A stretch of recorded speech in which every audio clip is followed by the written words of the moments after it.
Hello everyone and welcome back to the Witch of Bees and Bones. I made a post on my social media, my Instagram yesterday, about how I was cleaning some bones and dusting them and kind of communing with them as part of my collection. And some of you commented and also some of you reached out and wanted to know more about what bones mean to me. So I've decided to discuss that part and not the processing part right now. Again, I don't want to make anyone uncomfortable. I will say this is a very death positive channel. I think that there is not enough conversation about death and dying in our culture, and it's taboo, and therefore a lot of us are kind of fucked up about death and dying and grieving. And I think that head on and honest dialogue and communication is the best way to deal with death and dying. And of course, bones come from deceased creatures. So if that's tough for anybody, I totally understand. I'm not going to push this on anyone, but there was quite a call for me to discuss this. So if this isn't your thing, I will see you next time. If this is your thing or you're interested, then here we are. So I have over the years accrued, hate saying accrued, I have collected a great deal of bones. I have found or been gifted the majority of the bones in my collection. I have purchased some, and I have very strong ethics around what I purchase and how I purchase, which I will get into. So my father, as I mentioned in my first video, was a fish and game officer, so I spent a lot of time in the woods with my dad growing up. And I remember being very young and seeing a bunch of fallen leaves and then seeing this kind of like ivory color kind of popping up out of them. And there was just something about it that was really, really lovely to me. So my dad and I walked over, and it was some deer bones. To my knowledge, for what I can remember, deer bones are the first bones that I saw in the woods, and I was hooked. The color and the texture and the contrast of the ivory against the leaves, they were just really lovely to me. My dad told me that they were deer bones, and explained the life cycle of deer and how they sometimes get diseases and sometimes they get run down and consumed by coyotes, and then scavengers eat them, and kind of explained the whole process to me very matter of fact. So it wasn't weird or scary to me. I also grew up in a house where we would eat venison, so I was very clear what deer was. So as I got a little older, I started, obviously spending more time in the woods and more time by myself. And I would find bones and I would bring them back. And my dad and I would talk about, what animal they came from and all of that. And my dad was very careful to discuss with me, like there are certain animals that can carry diseases or have issues. And so if it's a clean old bone, so to speak, that was completely cleaned off, not a problem. If it still had, sinew or anything like that on it, to just leave it be, to be on the safer side. And then it was later on that he taught me how to deal with and manage that, which again, I'm not going to get into in this video. So I started, collecting these pieces, and the ones I was finding were old bones, so to speak. There was no smell to them. They were completely clean. They were bleached by the sun. There was no process involved in them. And I just started, collecting them. And my dad, this didn't seem odd to me because I thought that they were really beautiful. As I got older, I became very interested in the artist Georgia O'Keeffe, who obviously, if any of most of you probably know about her, painted bones and saw the beauty in them and the structure in them and the nature in them and the contrast of them against the landscape. So I was like, oh, like, this is another person that gets it. I didn't realize it was an unusual hobby until I was a little older and people, friends would come over to the house and they would see the bones and they thought that was very strange. And I was always kind of an odd person. My father referred to me as peculiar, as a compliment. But when you're a kid and you're just doing what you do and your parents don't make it weird, you don't know that other people find it odd. And that's when I started to realize, like, oh, people don't want to talk about death. And a lot of people don't find these things as beautiful as I do. And I thought it was really special that I got to kind of give these bones another life and make them part of mine and learn something for them.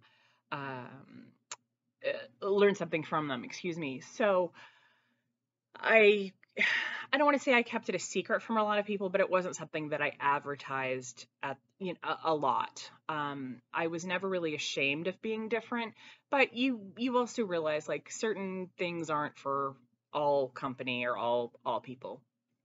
It's funny now, there's this huge, it's called vulture culture, and it's people that collect and process bones, some of which is really lovely and sacred, some of which is a little more consumerism, and I don't kind of entertain those folks. It's pretty easy to tell. Um, so I wanted to bring in, while I was doing this video, a few of the pieces I have. This is a very small smattering. Yesterday I was cleaning,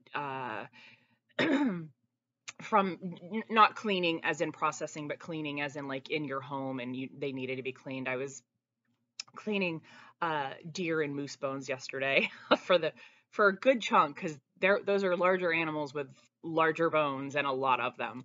So here's a couple pieces. So this is a deer vertebrae.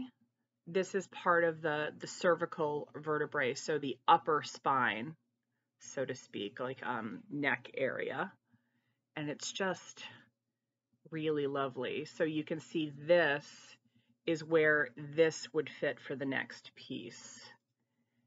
And these are nature cleaned. I mean I've scrubbed them and cleaned them, but they're not bleached, or peroxide, it should say.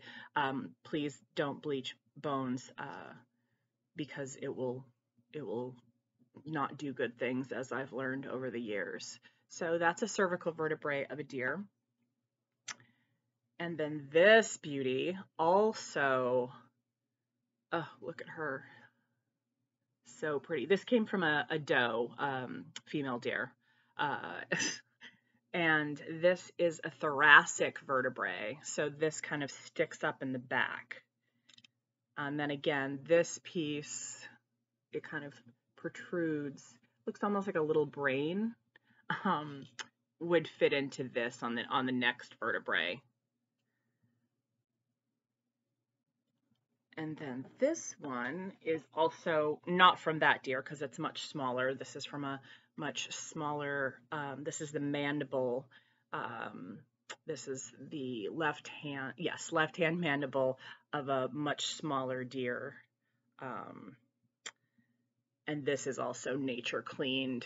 And there's a little bit of rodent predation up in here, from being in the woods. Animals will, rodents particularly, will chew on bone, one, to grind down their teeth, because that's required for rodents. Their teeth grow throughout their lives, and also to get calcium. So that's just a few pieces, and I'm curious to see what people think, because I just find these so beautiful, and like this is almost like a Rorschach, but sacred. And they're so lovely. And to think about this being the structure and the literal backbone of a beautiful animal I don't know how this animal died. Again, this one I found in the woods. I didn't find the entire skeleton because things get dragged off by scavengers, but I did find the better part of the spine. Let's see. I, as I said in the beginning, I have purchased some specimens, and I'm very, very particular about them. I desperately want a mountain lion skull. I will not purchase a skull where the animal has been shot um, by a hunter, or I would rather have one that either died naturally, which obviously is inordinately hard to find. Particularly, you're not going to find them here in New England for the most part, and it's hard to know the ethics of the sellers. So I don't have one in my collection. I do have a grizzly bear skull that is older. I got it from a woman who'd had it for years, who got it from someone else. It had a CITES tag on it, so it is legal to own. It's an older piece, so I made my peace with it and have given it a home in my home and have such respect and reverence for that animal. It is on one of my altars, so I interact with it daily. I have also from the same person who I adore, and again, know that she is ethical and the person or the people she deals with are ethical as well. I do have a gray wolf skull that again is I posted it it may have been the first, I think it's the first picture on my Witch of Bees and Bones Instagram. And again, I love that piece, and just to see the power of that animal. And it's important to me. I love to collect things, and it's important for me that I never lose sight of having these remains in my care. I don't want them to be just things. So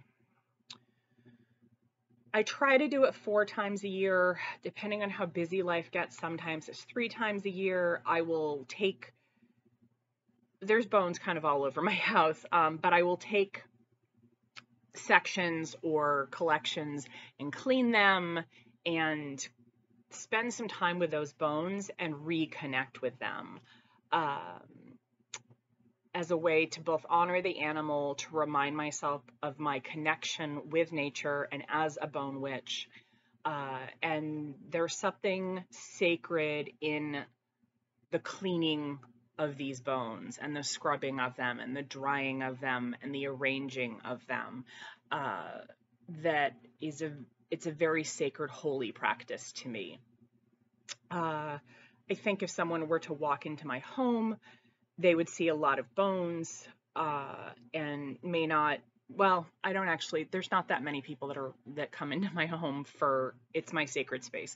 So, but if somebody were just to get a snapshot, they may not understand how sacred these things are to me, and they're not just collections. I don't get them just to have them. There are certain things that I collect because I like shiny, pretty things, but these are sacred things to me. And I treat them as such. And so yesterday was a day spent scrubbing deer and moose bones and reconnecting with those animals and the spirit of them, and caring for them and rearranging them. And that felt really affirming and beautiful, and a way of reconnecting. I do have some human bones. I got them ethically and legally. They are legal to own. A lot of people think they are not. They are. My first human bones was a human skull that my parents got me for my college graduation. Which sounds weird, but I do have a degree in anthropology and archaeology. So, and I collect bones, and they were able to purchase that through a doctor friend of theirs that got it for them. And then many, many, many years later, I was in New York.